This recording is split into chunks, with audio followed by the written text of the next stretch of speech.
मित्रांनो, जय जिजाऊ जय शिवराय. नमस्कार मित्रांनो, मराठी आनंद या चॅनलमध्ये आपणा सर्वांचे स्वागत आहे. इतिहास म्हणजे केवळ घटनांची मालिका नाही, तर तो आहे व्यक्तींच्या विचारांचा, धोरणांचा आणि त्यांच्या प्रभावांचा दस्तऐवज. इतिहासातीलच अशाच एका व्यक्तीच्या विचारधारेचा अभ्यास करण्यासाठी आपण प्राध्यापक मा. देशमुख यांनी लिहिलेल्या सदाचारी औरंगजेब या पुस्तकाच्या प्रकरण 3 म्हणजेच औरंगजेबाचे धार्मिक धोरण या विषयावर चर्चा करणार आहोत. औरंगजेबाच्या काळातील इस्लाम विरोधी प्रथा बंद करणं, जिझिया कर लागू करणं, संगीतबंदी घालणं, सणांवरील निर्बंध आणि त्यांच्या धार्मिक धोरणांमागील उद्दिष्ट यांचा हा अभ्यास आपल्याला त्या काळातील समाज व्यवस्थेची आणि राजकीय धोरणांची सखोल समज देईल.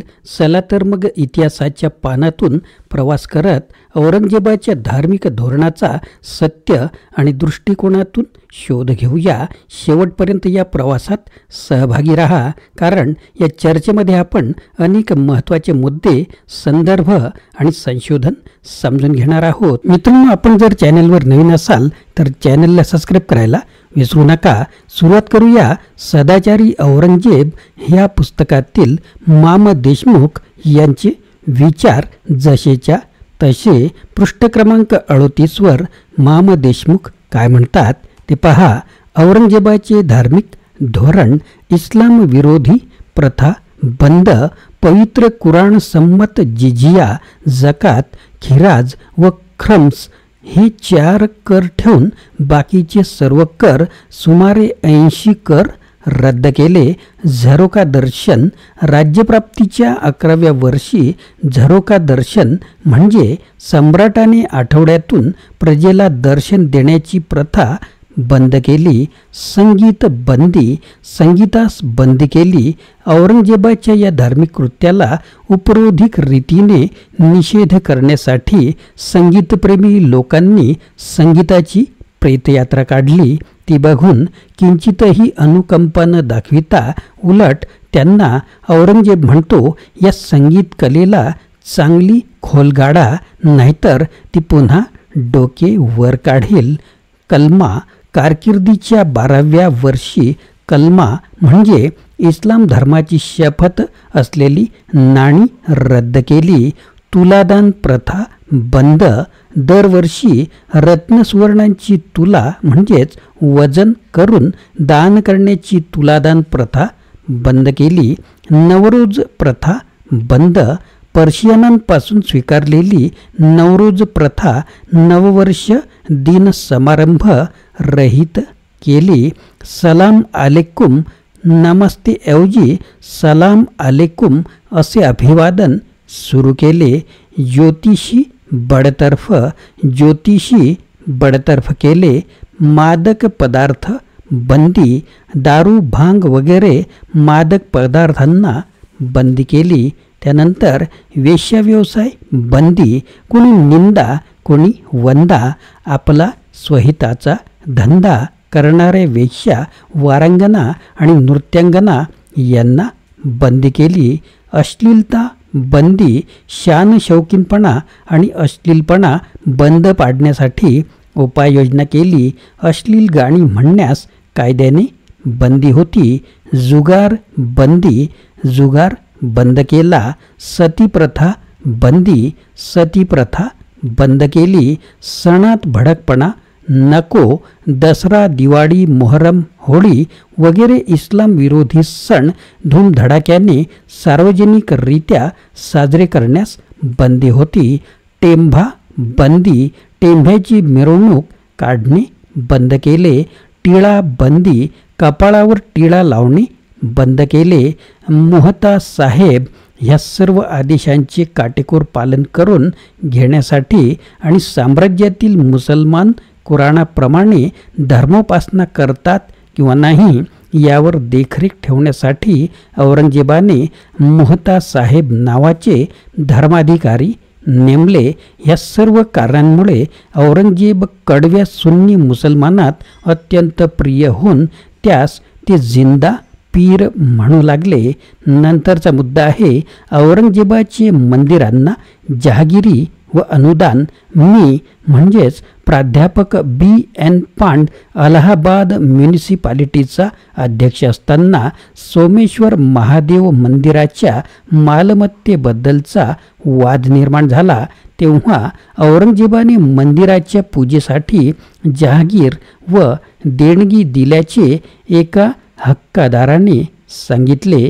मंदिर फोडणाऱ्या मूर्तिभंजक औरंगजेबाने असे फरमान काढले असेल यावर माझा विश्वास बसत नव्हता. हा निर्णय घेण्यापूर्वी डॉक्टर तेज बहादूर सप्रू यांचे मत घेण्यासाठी सदर व्यक्ती यांनी ठरविले. डॉक्टर सप्रू हे पर्शियन आणि अरेबिकचे स्कॉलर विद्वान होते. त्यांनी औरंगजेबाचे हे फरमान अगदी सत्य आहे असे सांगितले.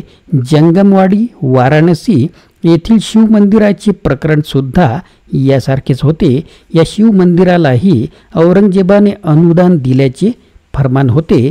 यामुळे औरंगजेबाबद्दलचे सदर व्यक्तीचे मत बदलून गेले. डॉक्टर सप्रूंच्या सल्ल्यानुसार सदर व्यक्ती भारतातील अनेक मंदिरांना अशी फरमाने आलीत काय याची चौकशी केली. आश्चर्य असे की सदर व्यक्तीला पुढील मंदिरांना औरंगजेबाचे असेच फरमान मिळाल्याचे पुढील मंदिरांनी कळविले. त्या मंदिरांची नावं आणि ठिकाण या ठिकाणी नमूद केलं आहे.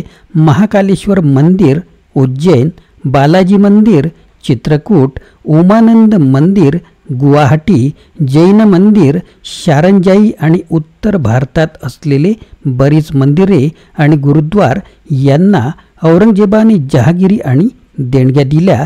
ही फरमाने इसवी सन 1659 ते 1685 या काळातील होते.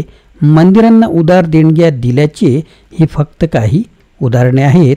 यावरून इतिहासकारांनी औरंगजेबाबद्दल आतापर्यंत पूर्वग्रह दूषित आणि एकांगी दृष्टिकोनातून औरंगजेबाचा इतिहास लिहिला हे सिद्ध होते असे लेखक या पुस्तकात या पृष्ठावर नमूद करतात. पुढचा मुद्दा आहे वाराणसीचे मंदिर पाडले आणि गोवळकोंडाची मशीद पाडली. औरंगजेबाने वाराणसीचे विश्वनाथ मंदिर आणि गोवळकोंड्याची जामा मस्जिद पाडली हे मात्र सत्य आहे. पण त्यांना पाडण्यामागची कारणे ही वेगळी आहेत. ती अशी, औरंगजेब बंगालला जाताना मार्गामध्ये वाराणसीचे विश्वनाथ मंदिर लागले.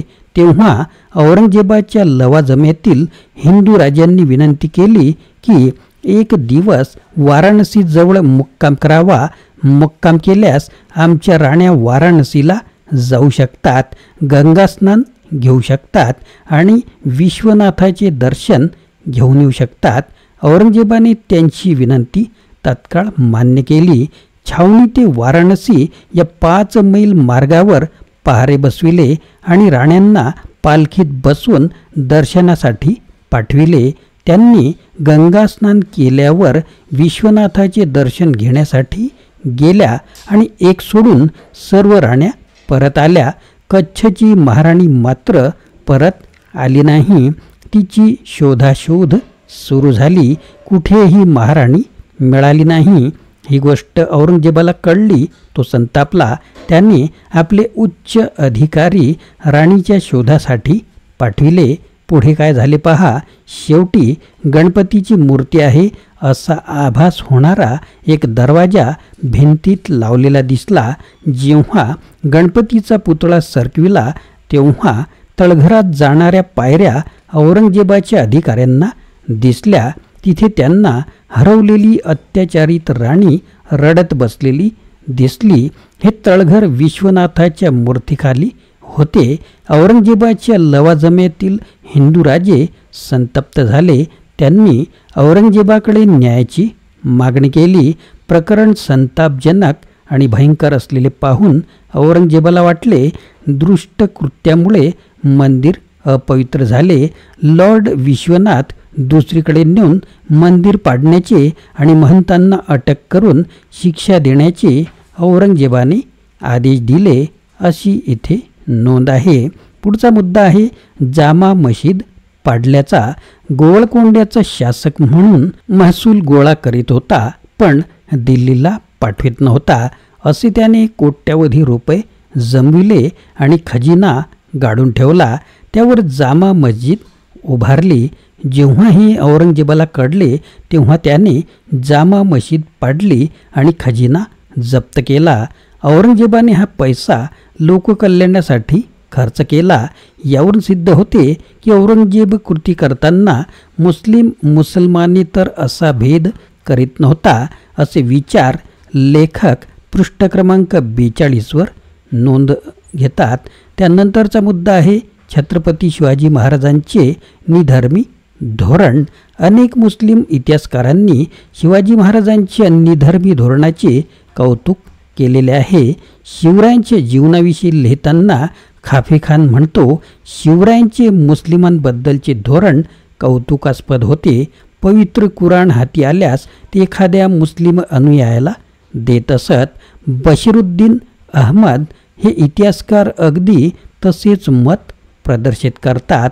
AFM अब्दुल अली सुद्धा शिवाजी महाराजांच्या मुस्लिम धोरणाबद्दल स्तुती करतात. शेख हैदर हा महाराजांचा विश्वासू खाजगी सचिव होता. सिद्दी हंबल आणि सिद्दी बिलाल हे विश्वासू सेनाधिकारी होते. शिवाजी महाराजांचे आजोबा मालोजी भोसले 1552 ते 1620 यांनी हे अहमदनगरच्या मुस्लिम संत शाह शरीफ यांचे भक्त होते. पुढचा मुद्दा आहे टोप्या. औरंगजेब आपल्या हाताने बनविलेल्या टोप्या विकून आपला उदरनिर्वाह करीत असे.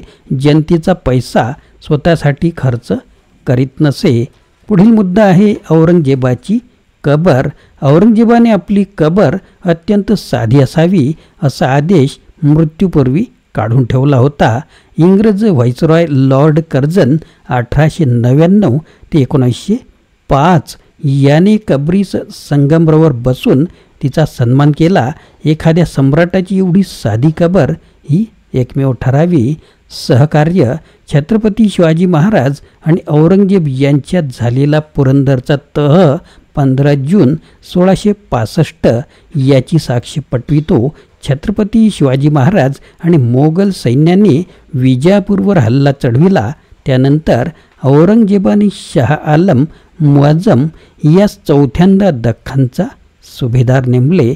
1678 ते 1680 यावेळी गोवळकोंडा आणि विजापूर ही शिया मुस्लिम राज्ये विलीन करण्यात औरंगजेबाला यश आले नाही. अशा प्रकारचे विचार या पृष्ठांमध्ये लेखक आपल्या पुस्तकात नोंदवतात, ज्याचे आपण अभिवाचन केले आहे.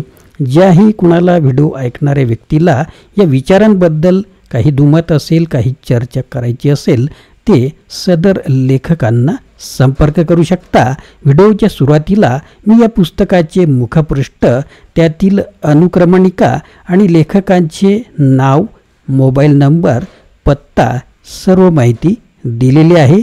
आपण संपर्क करू शकता. मित्रांनो, व्हिडिओ आवडल्यास लाईक करा, शेअर करा आणि चॅनेलला सबस्क्राईब करायला विसरू नका. तोपर्यंत जय जिजाऊ, जय शिवराय, जय महाराष्ट्र.